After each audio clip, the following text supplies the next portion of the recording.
ভারতের রাষ্ট্রপতি ভবনে কড়া নিরাপত্তায় ঘেরা শপথ অনুষ্ঠানে টানা তৃতীয় মেয়াদে প্রধানমন্ত্রী হিসেবে শপথ নিয়েছেন বিজেপি নেতা নরেন্দ্র মোদী।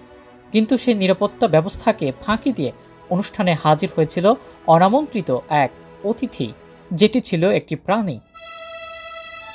হাজার হাজার অতিথিদের মাঝে ভিডিও ফুটেজে ধরা পড়ে সেই প্রাণী। বিজেপি এমপি দুর্গা দাস উইকে প্রতিমন্ত্রী হিসেবে শপথ নেওয়ার পর রাষ্ট্রপতি দ্রৌপদী মুর্মুকে যখন অভিবাদন জানাচ্ছিলেন, তখন পেছনে অল্প সময়ের জন্য বিড়াল জাতীয় ওই বড় প্রাণীটিকে হেঁটে যেতে দেখা যায়।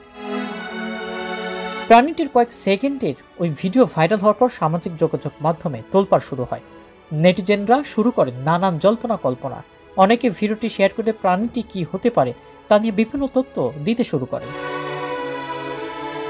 অবশেষে দিল্লি পুলিশ নেটিজেনদের এই রহস্যের জাল ভেদ করতে বিবৃতি দিতে বাধ্য হয়েছেন। এক্সে এক বার্তায় দিল্লি পুলিশ বলেছে, কয়েকটি মিডিয়া চ্যানেল এবং সামাজিক যোগাযোগ মাধ্যমে রোববার রাষ্ট্রপতি ভবনে শপথ গ্রহণ অনুষ্ঠান সরাসরি সম্প্রচারের সময় ধারণ করা একটি প্রাণীর ছবি দেখানো হচ্ছে। ওই প্রাণীটিকে কেউ কেউ বন্যপ্রাণী বলে দাবি করছে, তবে এসব তথ্য সত্য নয়। ক্যামেরার বন্দি প্রাণীটি একটি সাধারণ পোষা বিড়াল। দয়া করে এই ধরনের গুজবে কান দেবেন না। দেশ দেশান্তর 24 আন্তর্জাতিক খবর।